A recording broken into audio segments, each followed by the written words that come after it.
Hi everyone, it's Tamara from La La Land Crafts, here with a card making tutorial using the fun new image called Disco Marci. I'll be doing some Copic colouring initially and then a card making tutorial at the end. I'll put on some music and then come back on once we're doing the card making tutorial.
grabbed a piece of smooth white cardstock and I'll be doing an ink blended background for my card. I'll be using Distress Oxides, Seedless Preserves, Blueprint Sketch and finishing with some chipped sapphire. As you can see, my Blueprint sketch pad is quite inky and I've got blue ink all over my fingers. So I've just gone off and washed my fingers. Thankfully, where I've put my fingerprints is where the Blueprint sketch is going to go, so I haven't wasted my panel. So I'll be working between the Seedless Preserves and the Blueprint sketch. Now this is quite a contrast in colour, so it will take a little bit to work those colours back and forth. Just make sure you're working in circular motions and you'll definitely get a smooth blend. So I just go back between the Seedless Preserves and then I'll grab the Blueprint sketch and put a bit more of that on in between. You can see it's coming together quite nicely already. Now I do leave a little smudge there on the bottom, so if you just go over that again, you'll be able to clean that up. So just go over the Blueprint sketch and the Seedless Preserves one more time, and that leaves that smooth blend. So I'll just grab my chipped sapphire now and finish off at this panel. As you can see, I've just grabbed a piece of white printer paper.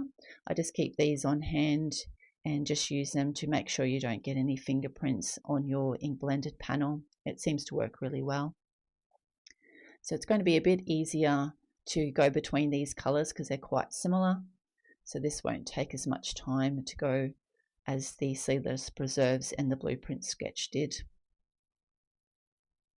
So just keep working it back and forth until you've got a smooth blend.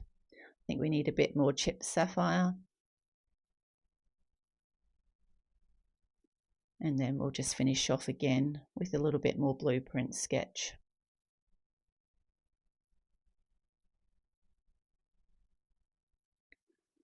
And that's the background panel done. I'll set that aside to dry. I've grabbed a piece of scrap white cardstock that I just had in my stash, and I want to make the disco ball to be shiny.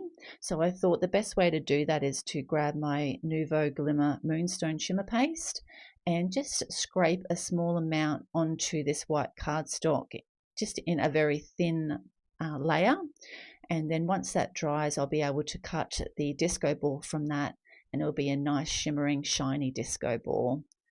I think it will work really great once it's all cut out. So just make sure you get a nice smooth blend. Make sure you've got enough covering it to get your disco ball cut out. So we'll just set that aside to dry. I've pre-stamped my sentiment. You get 2 sentiments with the set. One is Disco Babe, but I've chosen to use the Get Your Groove On sentiment. I thought that would work perfectly for this card. I've grabbed out the Scallop Sentiment Labels die. As you can see, it fits perfectly for this sentiment. So I've just taken it to my die cutting machine and I'm just going to pop that out. And as you can see, that's perfect. I'll set that aside. The background panel is now dry, so I'm going to grab my Magical Sparkles layering stencils. There's 2 that come in the pack, but I'm going to be using the larger of the sparkles. I just thought this will work really well with the disco ball. It will look like that lights are glimmering off the disco ball onto your background, and it will just look so pretty. I've just grabbed my Make Art magnetic station, and I've just added a little bit of tape runner to the base, just to adhere the background panel to it. I just take off a little bit of stickiness by dabbing my finger onto it and then stick the panel down, and that way it just keeps that secure as you put your glimmer paste over the top. I've just grabbed out the Nuvo Glimmer Paste again in the Moonstone. This will actually show some of the colour through the shimmer paste, which I thought will look really pretty. So we'll just pull that off and see the final effect. That looks perfect, and it just gives you such a beautiful shine when you lift it up and put it into the light. It just reflects beautifully. So we'll just set that aside to dry.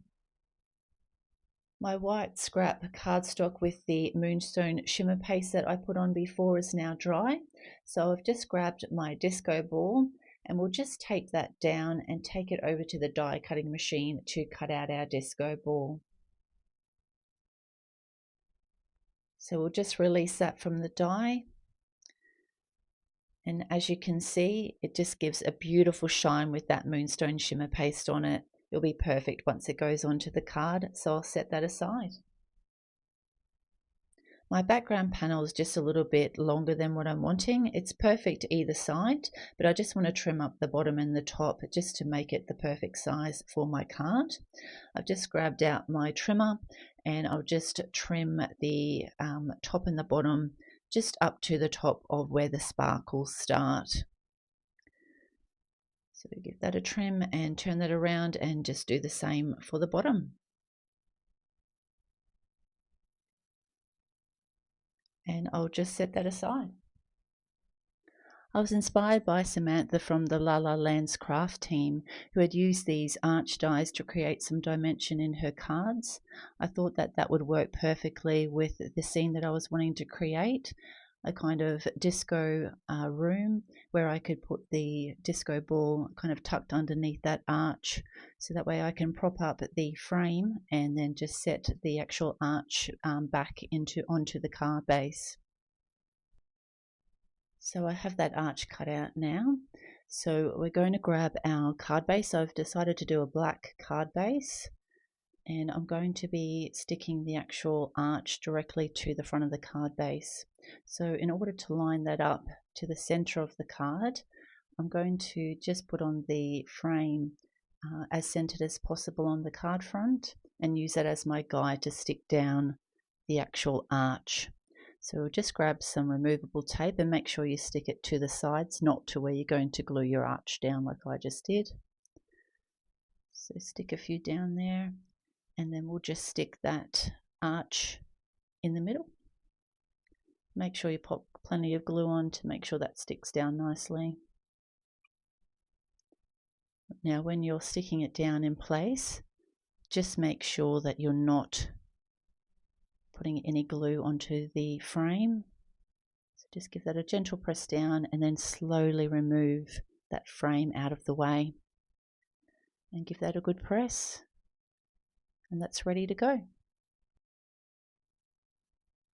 So I'm wanting to have the frame actually propped up so that obviously that arch is recessed back into the card. So I'm going to be using some 3D foam tape to do that. So I just want to make sure that all edges are actually covered with foam tape, just to make sure that frame doesn't move and doesn't bow once it's attached to the card. So I just find putting it all the way around the edges works best. So just try and measure to ensure that you're getting the right size to each side of your panel. And obviously with the bottom of this card, it is a little bit more narrow, so I'll just use a narrower piece of foam tape for the bottom part of the frame.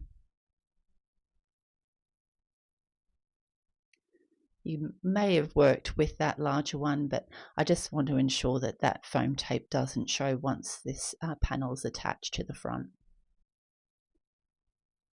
So we'll get that on there, and then we'll get ready to attach. So we'll just line the panel up again and make sure that is in the correct spot, which it is.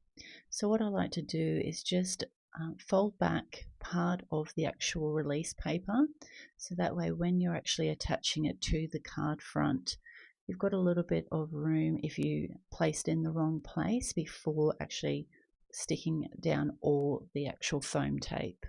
So we'll just line that up and make sure we're setting that in the right place. And that looks good just there. So just press it into the parts that have actually had the release tape removed, and then you can release the rest of the foam tape. Just giving it a press down as you do so. And that way that's in the perfect position. So now we'll just start attaching our elements to the front of our card panel. So I'm going to stick down the disco ball first, because I'm going to tuck that under the front of that arch frame. So we'll just slide that in. Just make sure that you don't get any glue on your front panel, because sometimes that can smudge your ink blending. So I just want to have the banner just sitting over, so it looks like the disco ball is just sitting under the sign. And then we'll just get that down. So that's pretty much sitting on the frame itself, so we don't need to use any foam tape to prop that up. And we'll just stick that straight on, just making sure that that's straight. That's perfect. Let's give it a bit of a press. And now we'll stick on Disco Marci. So we just want her partially stuck to the side of the frame. And then obviously she's going to be sitting out over that tucked back arch. So we just need to put a little bit of foam tape down the edge that she'll be sitting above that arch.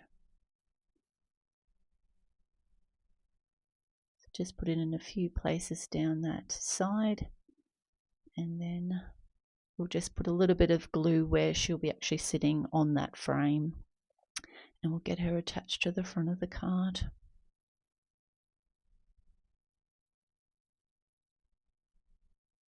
Get all the release paper off, and we'll get that glue on there. So we'll just get that lined up. So we're going to have her partially sitting over that disco ball and on the frame, and give her a press down. Perfect.